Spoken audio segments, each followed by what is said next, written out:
Hi friends, welcome to Indian recipe Kannada. ಇವತ್ತು ಬಂದು ನಾವು ಕುಕಿಂಗ್ ವಿಡಿಯೋ ಮಾಡ್ತಾ ಇಲ್ಲ. ಇವತ್ತು ಸಣ್ಣದಾದ ಒಂದು ಚಿಕ್ಕ ವ್ಲಾಗ್ನ ನೋಡೋಣ ಬನ್ನಿ. ನಾನು ಗಣೇಶ ಹಬ್ಬ ಬಂತಲ್ವ, ಆ ಗಣೇಶ ಹಬ್ಬದಲ್ಲಿ ಏನೇನು ಮಾಡಿದ್ವಿ ಅಂತ ಹೇಳಿ ನೋಡೋಣ ಬನ್ನಿ. ನಾವು ಗಣೇಶ ತೊಗೊಂಬರಕ್ಕೆ ಹೋದ್ವಿ. ಗಣೇಶ ತಂದಮೇಲೆ ನಾವು ಗಣೇಶ ಒಳಗಡೆ ತರಬೇಕಾದ್ರೆ ಆರತಿ ಮಾಡಿನೇ ತೊಗೊಂಬರ್ಬೇಕು. ಆರತಿ ಮಾಡಿ ತಂದಮೇಲೆ ನಾವು ಗಣೇಶ ಯಾವ ಜಾಗದಲ್ಲಿ ಕೂರಿಸ್ತೀವೋ ಆ ಜಾಗನ ನೀಟಾಗಿ ರೆಡಿ ಮಾಡ್ಕೊಂಡು ಹೂವು ಎಲ್ಲ ನಾನು ಬಿಡಿ ಹೂವು ತೊಗೊಂಬಂದು ಆ ಬಿಡಿ ಹೂವನ್ನ ಕಟ್ಟಿ ನಾನು ಎಲ್ಲನೂ ಹೂವು ಹಾರ ಮಾಡೋದಕ್ಕೆಲ್ಲನೂ ನಾನೇ ರೆಡಿ ಮಾಡಿಕೊಂಡೆ. ಆಮೇಲೆ ಬ್ಯಾಕ್ಗ್ರೌಂಡ್ ಬಂದು ನೋಡಿದ್ರೆ ಜಸ್ಟ್ ನಾನು ಸೀರೆ ಮಾತ್ರ ಹಾಕಿದ್ದೀನಿ. ಯಾವುದೇ ರೀತಿ ಡೆಕೋರೇಷನ್ ಎಲ್ಲ ಏನೂ ಮಾಡಿಲ್ಲ. ಜಸ್ಟ್ ಲೈಟಿಂಗ್ ಮಾತ್ರ ಹಾಕಿದೆ. ಲೈಟು ಕೂಡ ನೋಡಿದ್ರೆ ಲಾಸ್ಟ್ ಇದರಲ್ಲಿ ನಮಗೆ ಅದು ಆನೇ ಆಗಿಲ್ಲ ಫ್ರೆಂಡ್ಸ್. ಏನಾಯ್ತೋ ಗೊತ್ತಿಲ್ಲ, ಲೂಸ್ ಕನೆಕ್ಷನ್ ಇತ್ತೇನೋ, ಅದು ಆನೇ ಆಗಿಲ್ಲ. ನೋಡಿ, ಈ ರೀತಿ ನಾನು ತಿಂಡಿಗಳನ್ನೆಲ್ಲ ಇಟ್ಟಿದ್ದೀನಿ. ಒಂದು ಸೈಡ್ ಬಂದು ನೋಡಿದ್ರೆ ಹಣ್ಣು, ಅದಾದಮೇಲೆ ನಾನು ಮಾಡಿರೋಂಥ ತಿಂಡಿಗಳಂದರೆ ಪುಳಿಯೋಗರೆ, ಚಿತ್ರಾನ್ನ, ಮೊಸರನ್ನ ಮಾಡಿದ್ದೆ, ಮತ್ತು ಉಸ್ಲಿ ಮಾಡಿದ್ದೆ, ಸ್ವೀಟ್ ಪೊಂಗಲು, ವಡೆ, ಉದ್ದಿನ ವಡೆ, ಖಾರ ವಡೆ ಮತ್ತು ಪಾಯಸ. ಇಷ್ಟನ್ನು ನಾನು ನೈವೇದ್ಯಕ್ಕೆ ಮಾಡಿದ್ದೆ. ನೆಕ್ಸ್ಟ್ ಬಂದು ಈ ಕಡೆ ಬಂದು ನೋಡಿದ್ರೆ ತಿಂಡಿ ಬಂದು ಚಕ್ಲಿ, ನಿಪ್ಪಟ್ಟು ಮತ್ತು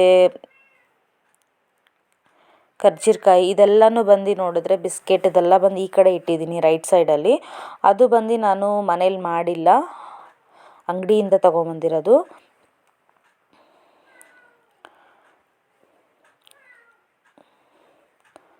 ನೋಡಿ, ಸಿಂಪಲ್ಲಾಗಿ ಮಾಡಿದ್ದೀವಿ ಫ್ರೆಂಡ್ಸ್. ಆ ಸ್ವೀಟ್ಸ್ ಎಲ್ಲ ಬಂದು ಅಂಗಡಿಯಿಂದ ತೊಗೊಂಬಂದಿರೋದು.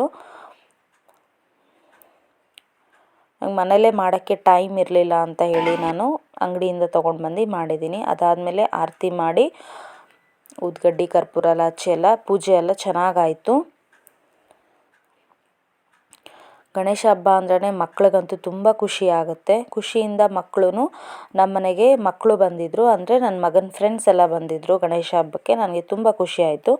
ಅವರು ನಮ್ಮ ಜೊತೆ ಸೇರಿಕೊಂಡು ಅವರು ಪೂಜೆ ಎಲ್ಲ ಮಾಡಿದ್ರು ಮಕ್ಕಳು. ಒಬ್ಬೊಬ್ಬರಾಗಿ ಎಲ್ಲರೂ ಪೂಜೆ ಮಾಡಿದ್ವಿ. ಪೂಜೆ ಮಾಡಿದ್ಮೇಲೆ ನೋಡಿ, ಇದು ಅವ್ರ ಫ್ರೆಂಡ್ಸು, ನಮ್ಮ ರಕ್ಷಿ ಇದನ್ನಲ್ಲ, ರಕ್ಷಿ ಫ್ರೆಂಡ್ಸು.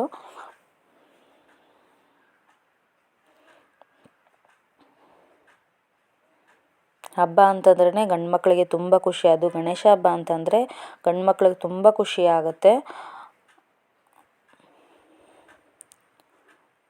ನೋಡಿದ್ರಲ್ಲ, ಅದಾದಮೇಲೆ ಮಕ್ಕಳಿಗೆಲ್ಲನೂ ನಾನು ಮಾಡಿರೋಂಥ ಪ್ರಸಾದನ ಬಂದು ಅವ್ರಿಗೆ ಬಡಿಸ್ಕೊಟ್ಟೆ. ಅವರು ಎಲ್ಲನೂ ಚೆನ್ನಾಗಿದೆ ಅಂತ ಹೇಳಿ ಎಲ್ಲನೂ ತಿಂದರು ಫ್ರೆಂಡ್ಸ್.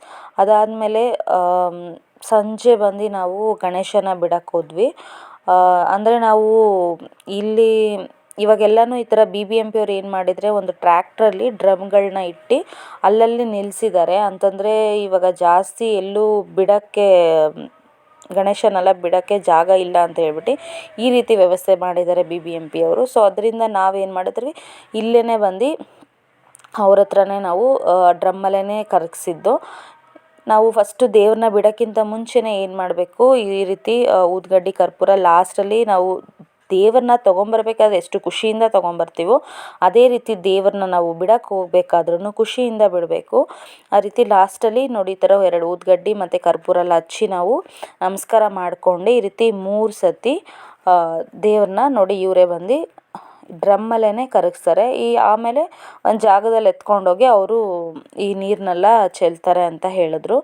ತುಂಬ ಖುಷಿ ಆಯಿತು. ನೀಟಾಗಿ ಎಲ್ಲನೂ ಆಯಿತು ಫ್ರೆಂಡ್ಸ್. ನಮ್ಮ ಮನೇಲಿ ಮಾಡಿರೋ ಅಂಥ ಪೂಜೆ ನಾವು ಯಾವ ರೀತಿ ಮಾಡಿದ್ವಿ ಅಂತ ನಿಮ್ಮ ಜೊತೆ ನಾನು ಶೇರ್ ಮಾಡ್ಕೊಂಡಿದ್ದೀನಿ. Thank you.